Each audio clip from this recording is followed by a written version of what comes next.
اللہ اکبر۔ حضرت علی مرزا رضی اللہ تعالیٰ عنہ کیا خوبصورت بات فرماتے ہیں، فرماتے ہیں لوگوں تم راز کی بات سن لو آج مجھ سے، راتوں کو رازق کو تلاش کرنا شروع کر دو، راتوں کو رازق کو تلاش کرنا شروع کر دو، دن کے سویرے میں رزق تمہارا انتظار کرے گا۔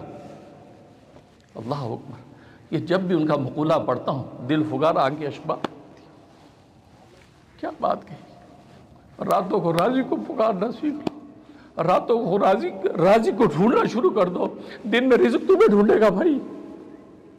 آج راتیں ہماری بدمست ہاتھی کی طرح گزرتی ہیں، آنکھ بند کی تو سو گئے، کب نہ فجر نہ عشاء، کب اٹھے ہو سورج نکل آیا، سورج پہلے نکل کے تمہیں بتا رہا ارے دیکھو اس دوڑ میں میں تم سے آگے نکل گیا، اشر و مخلوق تو تھا، ننھی منی چڑیاں صبح صبح چہچہا کے کہتی میں تم سے آگے نکل گئی، میں اپنے رب کی یاد کے لیے پہلے اٹھ گئی، تم سو رہے ہو۔ نبی اپنی بیٹی حضرت فاطمہ الزہرا کو فرماتے ہیں بیٹی صبح صبح اٹھ جائے کر، اس لیے صبح کو رزق تقسیم ہوتا ہے اور تم سوتی ہو اگر تو پھر رزق کو لینے والا کون ہوگا؟ تو حضرت علی فرماتے ہیں راتوں کو رازق کو تلاش کرو، لا الہ الا اللہ کی ضرب تہجد میں کھڑے خدا کو یاد کرنا، سجدوں میں کرنا،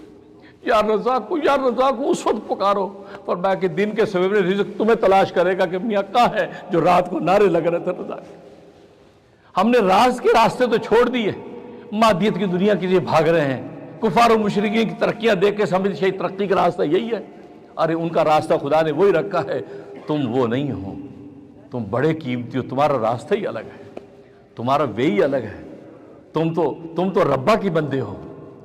جیسے ابا کا بیٹا ہو تو ابا کے بیٹے کا اپنے بیٹے سے الگ ہی ایٹیٹیوڈ ہے، اگر وہ فقیروں کو تقسیم کر رہا ہو اور بیٹا بھی لائن میں آ کے کھڑا ہو جائے تو ابا کیا کہے گا، بیٹا یہ تو سارا تمہارا ہے، پھر تم ادھر آ جاؤ، دے گا یہ نہیں دے گا، نہیں دے گا اس کو خراج نہیں دے گا، وہ کہے گا بیٹا یہ تو غریبوں کے لیے آپ ادھر ہیں، نہیں ابا آپ تو دیکھو سب کو $100 بانٹ رہے مجھے بھی دیں، دے گا، بلکہ کہا کہ بیٹا آپ یہ سارا تمہارا ہے۔ بس وہی بات ہے، ربا تقسیم کرتا ہے، ان کفار و مشرکین کو 2 وقت کی روٹیاں دے رہا ہے، کیوں کہ وہ تو رب العالمین ہے، سب کو جینے کے لیے 2 وقت کی روٹی اور پانی کا گھونٹ وہ دے رہا ہے۔ اب مومن مسلمان بھی اسی لائن میں کھڑا ہو جائے، کہا کہ ارے تم تو میرے بندے ہو میں تمہارا رب ہوں، یہ سارے خزانے تمہارے، ادھر آ جاؤ، یہ تو ان کے لیے۔ ہم کہتے ہیں نہیں اسی راستے میں جائیں، نہیں، تمہاری ترقی کی راہ خدا نے الگ رکھی۔ تو حضرت علی فرماتے ہیں راتوں کو رازق کو تلاش کرنا سیکھ لو، دن میں رزق تمہیں تلاش کرے گا۔ تو کہنے کا مقصد یہ ہے، تو ان ملکوں میں نمازیں اگر تم سے چھوٹتی، انگلینڈ میں نماز نہیں پڑھی جاتی تو بھی انگلینڈ میں رہنے کی اجازت نہیں ہے، جائز نہیں تمہاری۔ جائیے آپ اس وطن میں جہاں بھوکے بھانے فقر و فاقے کے ساتھ بھی اپنے خدا کو بھولتے نہیں ہیں، سجدوں میں بھی یاد کرتے ہیں۔